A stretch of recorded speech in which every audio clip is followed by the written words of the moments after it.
Welcome back to Unfiltered Perspectives. I'm Tara. I'm Kimberly. And I'm Leslie.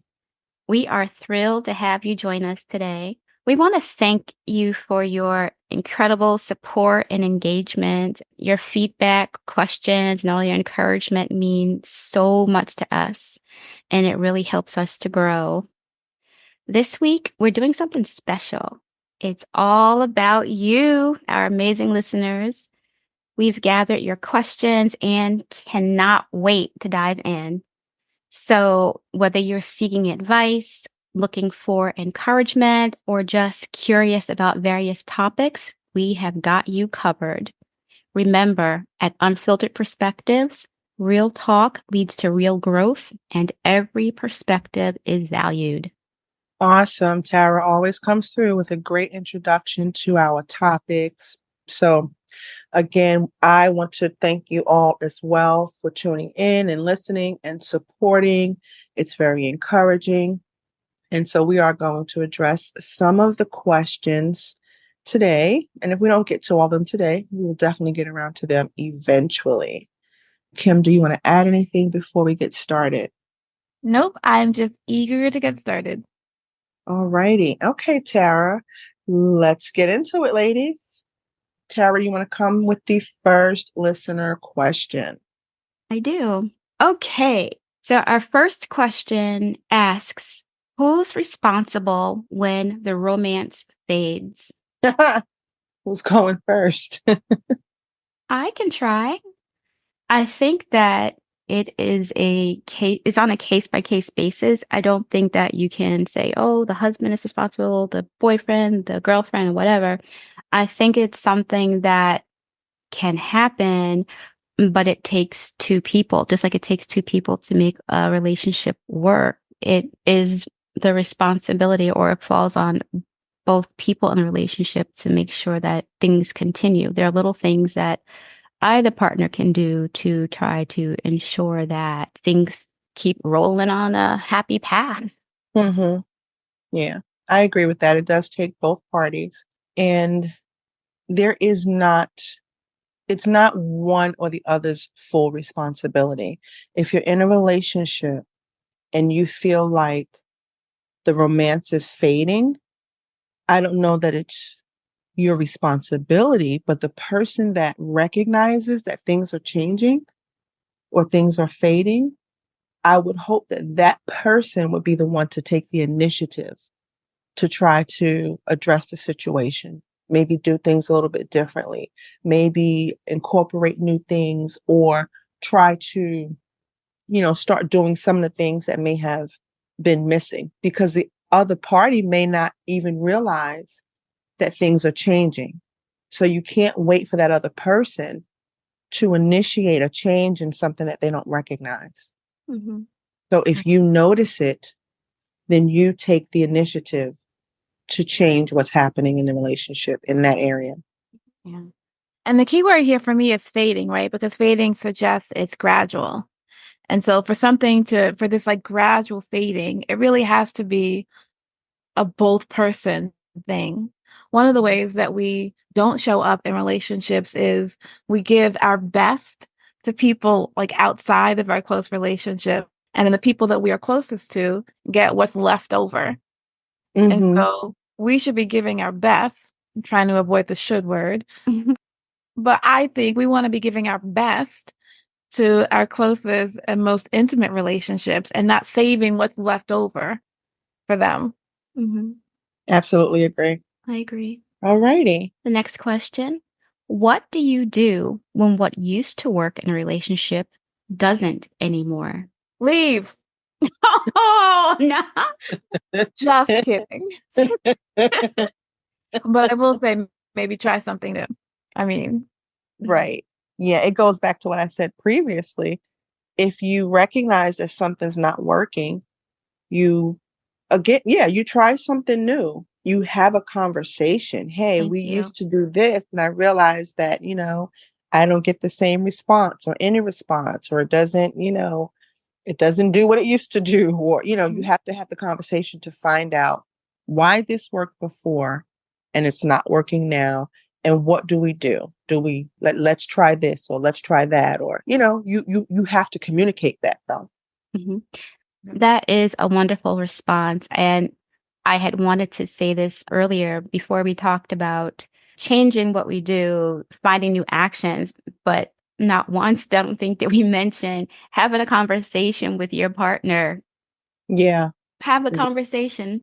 Perfect. People, when you say what's the most important thing in a relationship, and people, it's different for everyone. I don't want to get off the topic, but you don't realize how key communication is. You just don't realize how key communication is. Mhm. So, all Because right. ideally, like we're all growing all the time, and in relationships, right, we can grow in a couple different ways. You can grow together or you can grow apart, Absolutely. but we're all growing in some way. All righty. Okay, Tara. Next question. What if you discover new interests, but your partner doesn't share them? Mm. Well, I think that as individuals, it's perfectly fine to have new interests. If your partner doesn't share them, that's okay. It might be nice if you try a compromise or try, something about your new interests that your partner might be willing to try. And if it doesn't work out, that's fine. It's your interest. She doesn't have to, or he doesn't have to like exactly the same things that you do, but at least you've given it a shot. Right. And it really just depends on what it is, because I'm looking at the pattern of questions. And, hopefully we can still have a podcast after I answer this question. But it depends on what it is. Are we talking about skiing? Are we talking about bowling? Are we talking about intimate situations where some things are just one partner is for it and the other person is not, whatever that may be? I won't be too specific. And if it's not something that you guys talked about before entering into this marriage or relationship, and all of a sudden he or she decides they want to try something new, and the partner is, absolutely not, and it was never discussed, at that point, are you willing to move forward and not have this be a part of your relationship? Mhm. And there are other interests that a significant other may have where it's just yours. You don't have to do every activity together. You don't Mhm. have to do everything together. That's your thing. Let that be your thing with other people who have the same interests, and let his thing be his thing with other people who have the same interest. And we are not talking about bedroom activity. Because So, I see their faces. Listeners, you can't see their faces, but I see their faces. We're talking about outside activity. yeah. Oh, Sorry, go ahead, Kim. the bedroom activity aside, because I think there is another question that asks a little more directly about intimacy. But Mm-hmm. I would say it's perfectly fine, in fact, healthy to have interests that your partner doesn't share. In fact, it's actually, I think, unfair to expect that your partner is going to be the holder of all your interests. It's a Right. lot of pressure to put on one person to be Right. your sole companion, your sole source of interaction. Because you're still an individual. You have individual lives separate Mhm. from that relationship, Yes. so yeah. Yep. Individual lives, individual desires, individual needs. And when I answered the question, I was thinking in terms of hobbies or, fun things. I was not talking in terms of, how do I say, Intimacy. intimacy. Yes. Because obviously in certain cases, some things are just going to be a hard no. And so where do you go from there? And the question came up and we're talking about new interests. It's not the kind of thing where you may have had this interest and, you've talked about it and you entered into a relationship anyway. This is something that happens. The question talks about something that occurs like when you're already in this relationship. And so obviously you have the talk and your partner decides this is not for me. Mm-hmm. It's Yeah. not for me. And so And I you think either respect that and move forward or decide whether or not you still want to be in a relationship where that particular need is mm-hmm. not met. Mm-hmm. Mm-hmm.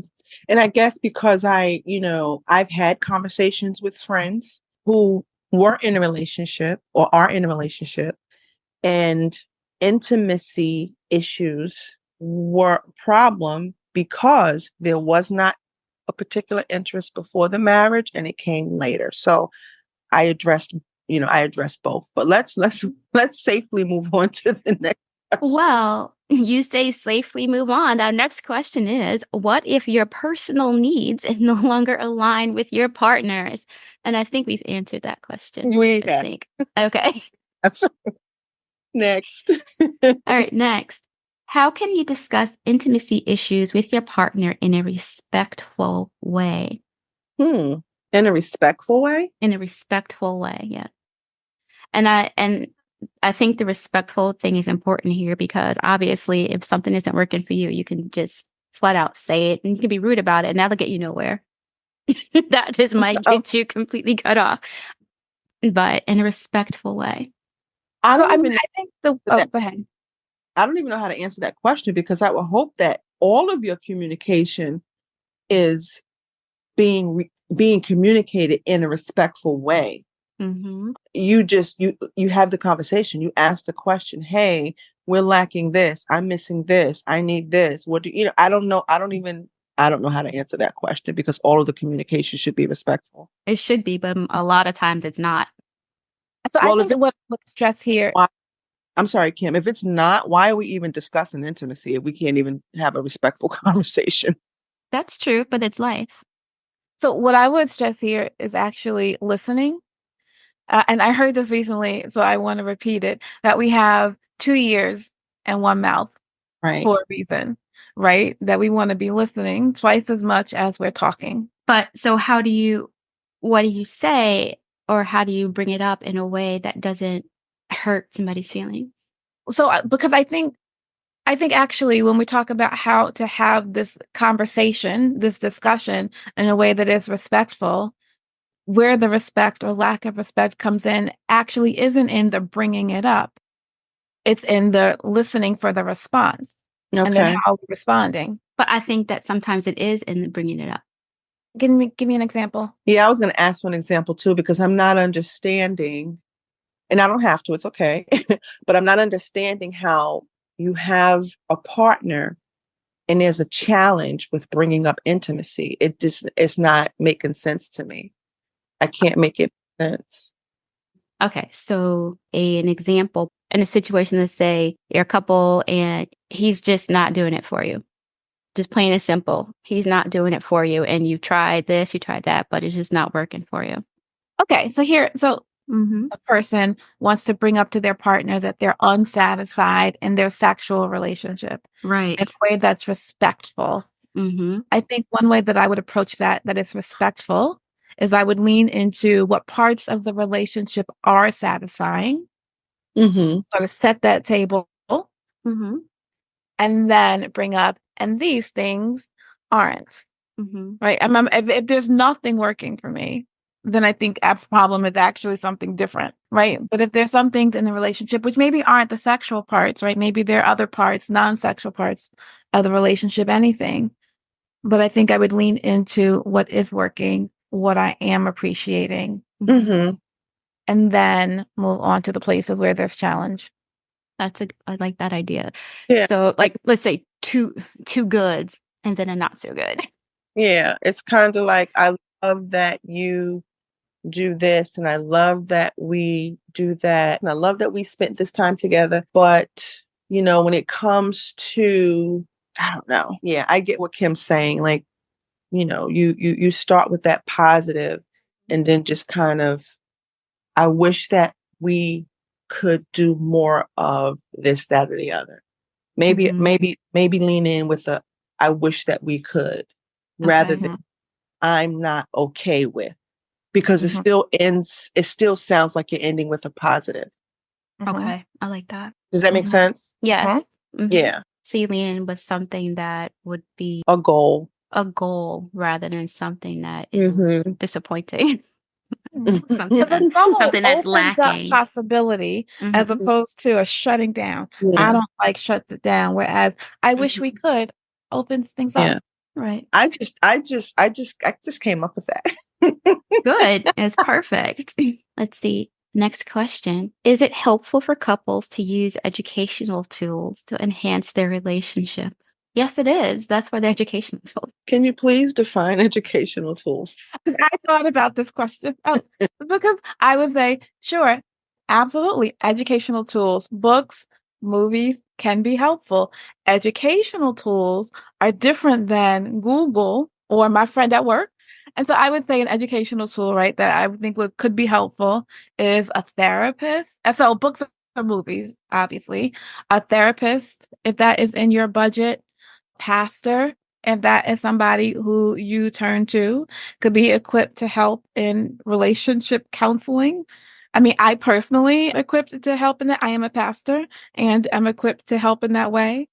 I usually would turn to information from like the CDC, like the Center for Disease Control, which has tools on like relationships and sexual health, or the World Health Organization, or the American Sexual Health Association. So, I mean, they're like personal resource tools, and then they're also just, books, things. Yes, I hear you. Well, so I would say also it could be helpful for a relationship for a couple to watch entertainment together if that's a thing that both of them are interested in. I mean, Yeah, sure, right. could So spice up. I mean, there are all kinds of ways that a couple can spice up a relationship or make it more interesting or try new things together. I think what I would say is probably key is that they're doing it together right, if they intend to be in that relationship together. right. And so my simple answer to the question, is it helpful for couples to use educational tools? It can be helpful if both parties are willing. Period. You have to be on the same page about what educational tools you're using, and you have to be open to wanting to enhance it. I agree Yeah. with both of you. Next question. Do women know that many men don't care about lingerie? I don't think that's all men. Mhm. Some men are visual, and it helps to enhance the mood, so to speak. Some like it, some don't, just like with anything else. Some men think it's a waste of time and unnecessary, and others don't. So you do what works for you and your significant other. Next question. How should you handle people who are very sensitive and hard to be straightforward with? Well, With I've kid been told gloves. Okay. right. I've been told that I'm very sensitive and hard to be straightforward with, and I am super sensitive. But if you know that about me, know how to approach the conversation. You have to, know the person and know how to approach the topic, and choose your words carefully. As far as the straightforward part, just choose your words very carefully. How about you, Kim? So I think sometimes tagging someone as very sensitive may actually indicate an unwillingness to really take that person's feelings into consideration. So my first step is always to ask myself some questions. What am I missing here? Can I see the other person's perspective? I'm not always the best person to answer these questions for myself. So maybe I want to bring in some other outside perspective to help me answer what am I missing here, to help me see the other person's perspective. I mean, for people that it is like legitimately hard to be straightforward with, then that's just not going to be a relationship that has trust and honesty and vulnerability, right? And so there's some relationships that maybe I just need to be in that I can't be straightforward in, but they're not going to be close. They're not going to be intimate. And here, I don't mean sexual intimacy, right? I just mean like Right. closeness. But also, I think if I'm tagging somebody as too sensitive, I want to ask myself some questions because too sensitive, I think is, and we discussed this a few weeks ago, right? Too sensitive is often a way that we dismiss somebody else's feelings. Right. I was going to bring that up. Yes, I agree. When you say someone is too sensitive, you are invalidating their emotions, I think. The question is actually, though, very sensitive, not too sensitive, but very sensitive. And I think that that's a distinction. The way that I would, but I agree with everything that you both said. What I would say is that the way I handle people who are very sensitive and hard to be straightforward with is, and I joked earlier, but you sort of with kid gloves, I try to be honest. I try to be honest, but I try to do so with kindness. I try to approach them in a way that I think that they can hear me, and that is by being willing to listen actively, not labeling them, not only talking at them, but trying to hear what they have to say and not just listen, but to actually hear it and address it and not being in a conversation where I'm just waiting for my turn to say my piece, which a lot of people do, I think. So I'm going to put myself out there and ask this question. Don't cut this part out, Tara. Okay. Because Tara's very honest. Do you feel like I'm too sensitive or very sensitive? And do you feel like you have to handle me with kid gloves? I wouldn't say that I feel that you are too sensitive because that's a judgment. Okay. Do I feel that you are very sensitive? I do sometimes, yes. Do I handle you with kid gloves? I can't really say that I necessarily handle you with kid gloves because I always say what I want to say. And I think sometimes when people think kid gloves, they're like, oh, I won't say this, or I won't say that. But I'm pretty sure that I always say what I want to say. But I try to do it in a way that you can hear me and not close off because what I'm saying offends you. Okay. I don't know if I don't know if I'm always successful. No, I asked that question, one, because I honestly want to know. And two, because of my previous comment about if the person knows me, they know how to handle me. She already knows I'm super sensitive. And sometimes I'm very sensitive and sometimes I'm too sensitive. And I know this about me. But I know that she chooses her words carefully, not because it's me, but because that's who she is. And so, and we've said this before, Tara can say something to me that another person could not say because I know she knows me. I know she listens. I know she hears me and I know she understands me. Where someone else can say the exact same thing, their tone is different. They don't know me. They don't know how to handle me. They don't know how to talk to me. My feelings are not their concern. And again, they're not listening. They're waiting to respond. So you have to know the person that you're, and I don't want to say dealing with, I want to say the person that you're communicating with. So thank you for your honesty. My feelings aren't hurt. I'm not that sensitive. Oh, glad. All righty. Kim, anything? I don't think so. I'm thinking about the hard to be straightforward with part, but I don't know that I have anything more to add around that.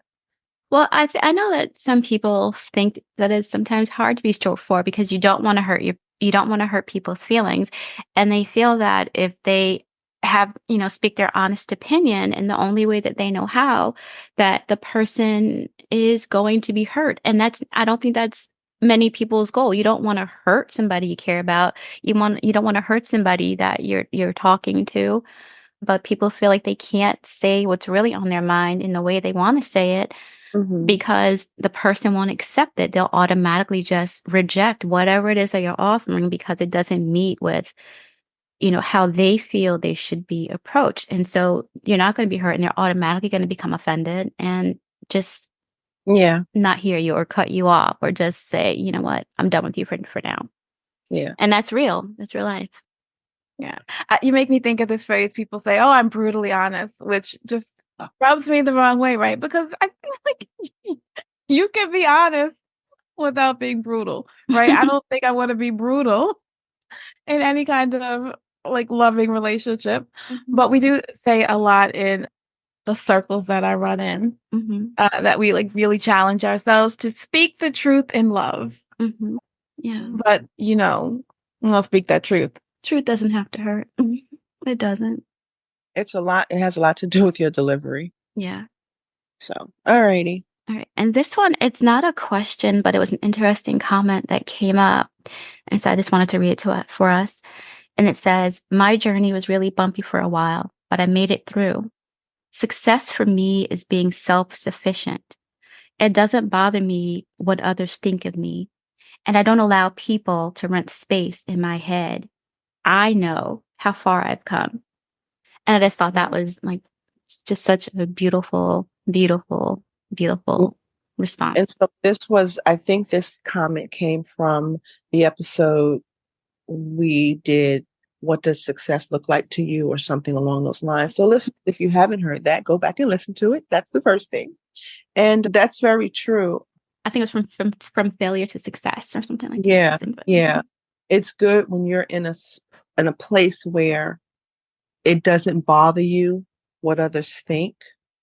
Not all of us are there, but that also has to do with just being confident in yourself and knowing that you're not where you used to be, and recognizing how far you've come, and just knowing what your journey was and where you are.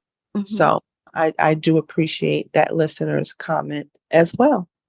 So this next question is, why do you always include a scripture? Well, I always include a scripture because my faith is important to me, and also because I want to recognize that there is nothing that I have, nothing that I am, nothing that I do, nothing that I'm a part of that is apart from God. He is in everything I do. And the only reason that I am here doing this now is because of him, because I felt that connection and I felt that it is what I need to do to serve him. And because of that, I choose to put God in everything that I do. And I want to be clear that I am not ashamed. I am not fearful of speaking about God and his word. And so that is why I do that. And I would hope that when you do, if whatever scripture you share reaches or changes one person, then that is a good thing. It may not be for everybody, but I'm positive and confident that it's for somebody. It is. And what I will say is that when we first started and I would say, oh, I have a scripture, you guys, I always felt a little awkward about it, just because I wouldn't want to have that part of what I had to say be a turnoff for anybody. But I began to think, why should my faith be a turnoff for anyone? Right. I'm so worried about offending or worrying other people that I kind of had not, I don't say blinders on, but I had a little doubt about it for a second. And that's not fair to me, or that's not fair to, that's not me being true to who I am or to Right. what my purpose is.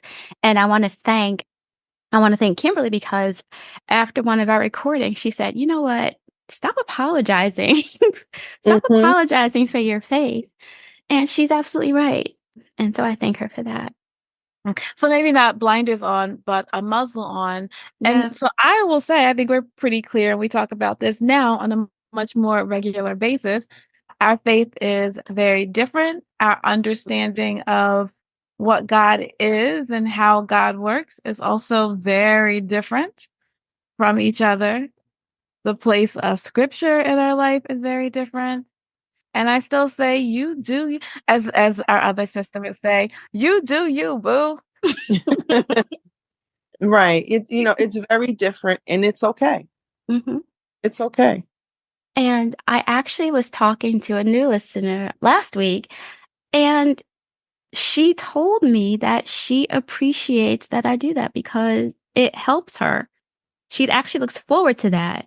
And so, Yeah, yay. and that's what I was about to say. It may not be for everyone, but it's for someone.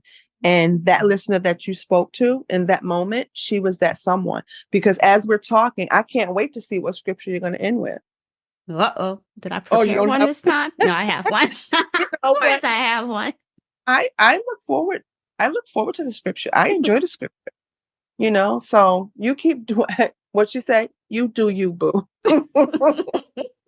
Shout out to Yeah. Aisha. Yeah. Hey, Ash. So the scripture that I wanted to share is James chapter 1, verse 5, which says, "If any of you lacks wisdom, let him ask God, who gives generously to all without reproach, and it will be given to him."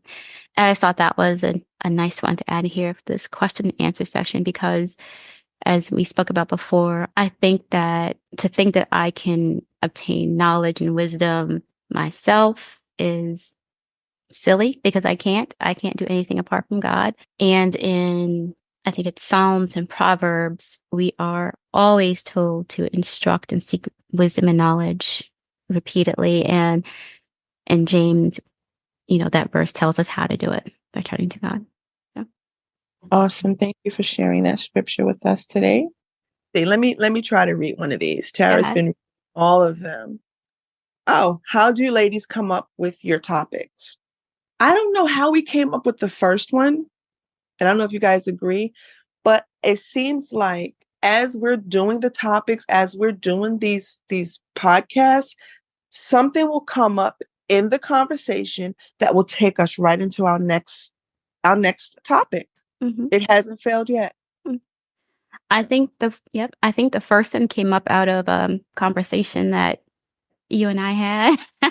Oh my word. About something. And I distinctly remember that second one we had about, what was it? Do women care about men's happiness? That came from a listener's question. Yeah. Oh, Let me so share a funny story about the first topic because I think that was about being in your feelings. Mm-hmm. So Tara and I have a mutual friend. And yes, she's still my friend. Have a mutual friend, and we decided on this topic. And I'm telling you, Tara, I think it was within minutes. The person texted me. We were talking about something, and she told me that I was in my feeling. And I really thought that it was a joke. And I think I texted you and said, "Did you tell this person that this is what we're talking about? Is she trying to be funny right now?" I remember that. Yeah. Oh my. And I was getting in my feelings because I felt like she was digging and being intentional, but in a funny kind of way. But I was just kind of baffled, like they're playing a joke on me. Like I'm being punked right now. And this woman's telling me that I'm in my feelings. And it's But funny because you hate that phrase where you I hate being told that. stand it. And she ends up apologizing to me. And she thought that I was upset with her. But I wasn't. But I am going to tell people all day, every day, stop telling me that I'm in my feelings. I feel how I feel. And next, go ahead, Kim, if you have anything. Well, I was going to say, they often come out of whatever is going on in our lives. My landlord slash neighbor gave me a t-shirt a couple years ago, and it says something like, "Be careful, or you might end up the subject of my next sermon," which I think is hilarious because it's true. So now I can add, "Be careful, or you might end up the subject of our next podcast." And I did say earlier, I think I said on one of our weeks, if you think this is about you, it is. It is. If you think this is not about you, it definitely is. Next question, Leslie. Okay. So it says, what's Jordan's response to the gender role questions? So I asked Jordan what he felt about gender roles. And honestly, guys, he did give me an answer, but I don't want to answer for him. So what do you feel? What is your opinion on gender roles? Are there specific jobs, and let's just talk about in a household, that a man is supposed to do or a woman is supposed to do, or even with siblings? Do you think there are specific duties for you as the boy child and specific duties for, say, your sister being the girl child? I think there can be, and I understand that, but I think more that you get them better, you can help out with whatever the certain thing is, regardless of your gender. Okay. Thank you for your input. Thank you, Jordan. Well, So I previously said that I believe in gender roles and that I'm teaching him that. Now, what he decides to do later on, as I expressed, whatever works for his household, that's his choice. So, and as you see, I said I'm teaching him, but here he is coming with his own, personal opinion. Mhm. But guys, he is taking that trash out today. I'm not doing it. So, Kim, you have. I was going to say, that's just because he's a child. Okay, because I knew something was just bursting in her. She had to get that out. But so yes, that is my son Jordan, and that is his opinion on the gender role question. Okay, our next question: can a mother fulfill a father's responsibilities, and can a father fulfill a mother's responsibilities? Hey Kim, let's lead with you. Sure, because I feel like you already know what I'm going to say. I think if there are parents' responsibilities and parents will fulfill parents' responsibilities. I don't think there's anything that's a mother's responsibility versus a father's responsibility. And even those things that we think of as like biological imperatives and necessities, like breastfeeding, right? Not all birth mothers can or do or choose to breastfeed, and not all adoptive mothers. Most adoptive mothers can. So even something as biological as breastfeeding, I would say it's not necessarily a mother's responsibility. I think they're parents' responsibilities. Okay. Tara? I agree wholeheartedly with what Kimberly said. I don't think there's such a thing as a mother's responsibility and a father's responsibility. I think there's a parent's responsibility. Yeah, I agree with you both. So we all agree on something. How about that? And also, too, and I think most people would agree that there's not a one or other responsibility. But I do think if you look at a single parent household, that just men have something to offer their sons that a mom doesn't, and vice versa. A daughter has something to offer her daughter that she can't offer to her son. And I'll just leave it there. I don't even want to try to expound on that, but that's just my belief. But I don't think that there's more of a responsibility on a father than there is a mother, and vice versa. I have to say this, our cousin, Mara, we go back and forth on top of, or in addition to the phrase being in my feeling. It bothers me when people send me a happy Father's Day text because I'm being mother and father. I can't be mother and father. Please stop doing that to parents that are parenting single. It really bugs me. I'm not a father. I can never be a father. I can never fill that role. I can never fill those shoes. I don't care about anybody else, but please stop sending me happy Father's Day messages. Yeah. Yeah. So I just wanted to put that out there to the people. I get your heart, but just don't do it. Are we going to the next question? I mean, I will say this though, in our congregation, we note and usually dedicate an entire service to Mother's Day and also now to Father's Day, because I did get some feedback at some point, like really early in. So I don't think it was feedback on me. I think it was feedback on what had come before, that we don't celebrate Father's Day to the same extent that we celebrate Mother's Day. And so I think that the way that we handle both of them is to acknowledge the complexities of parenthood. But people's expectation, though, is that we note that we attend to both of those days. Mm-hmm, I think if I celebrated Parents' Day in May and then Parents' Day again in June, I would get some feedback. Well, I mean, yeah.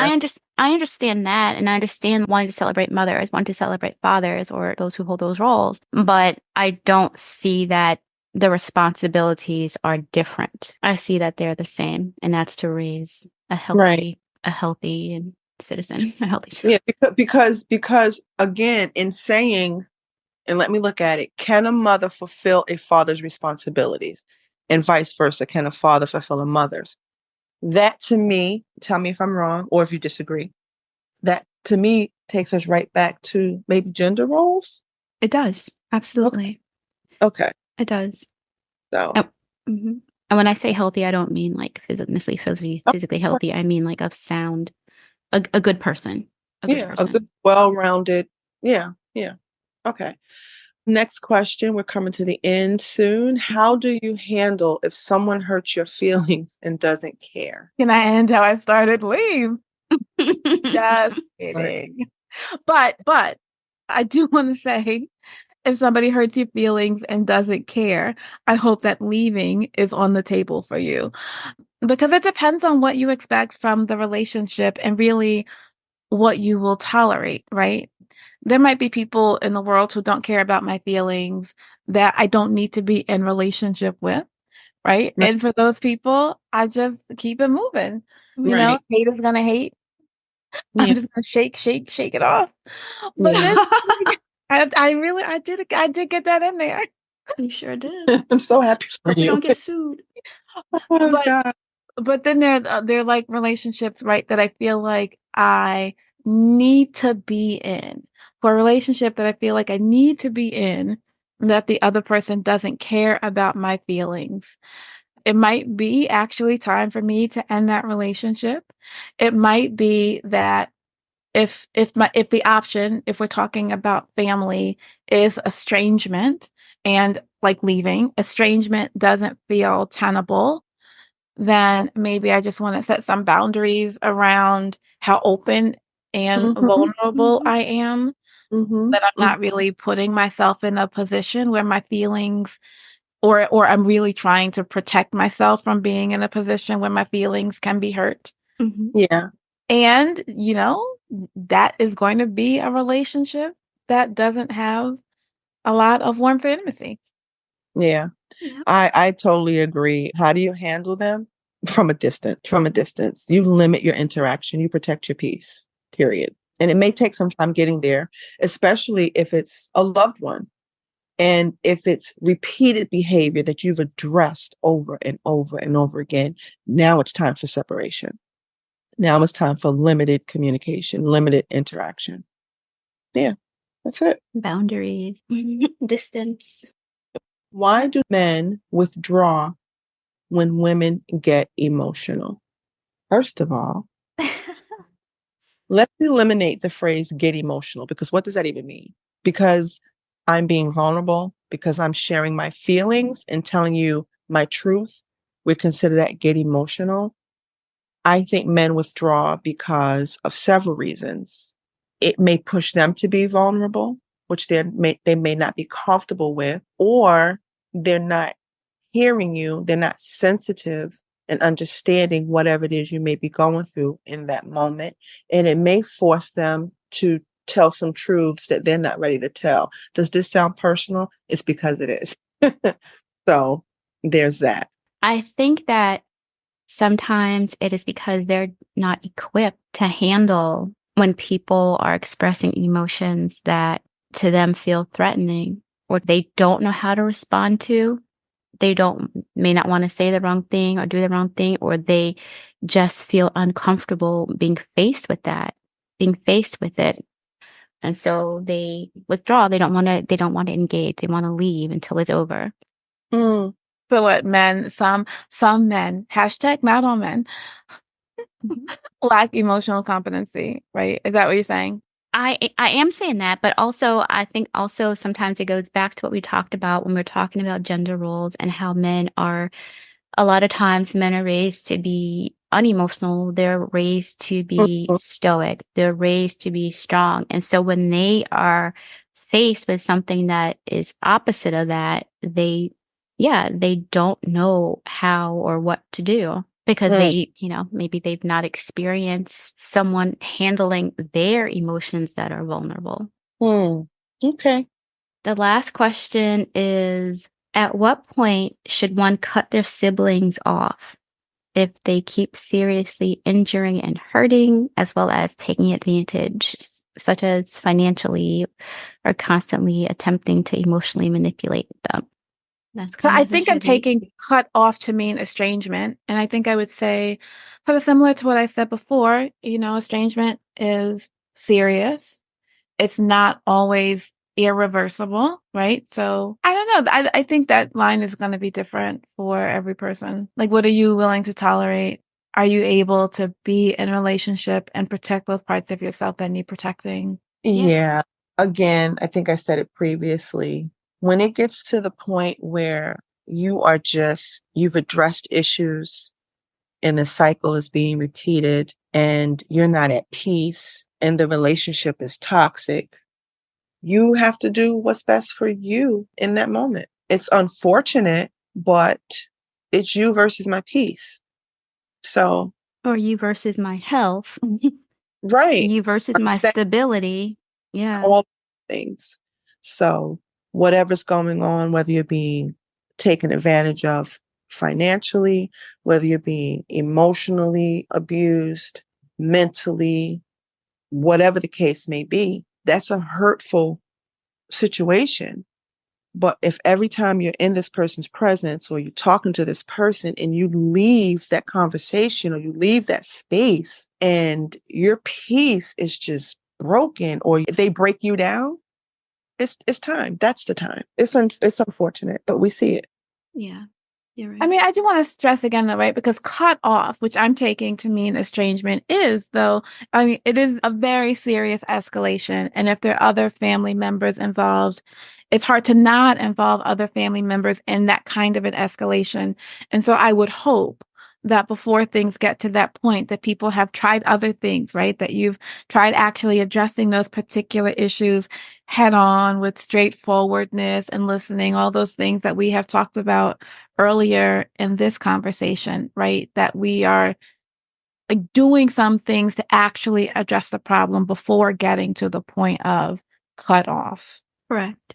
You're righty. This was all good stuff. It usually is. Well, that's all for today's episode of Unfiltered Perspectives. We hope you enjoyed this special question and answer session. Remember, your questions and stories are what make this podcast truly special, and so please keep them coming. Again, a huge thank you to everyone who submitted questions and to all of you for your continuous support and engagement.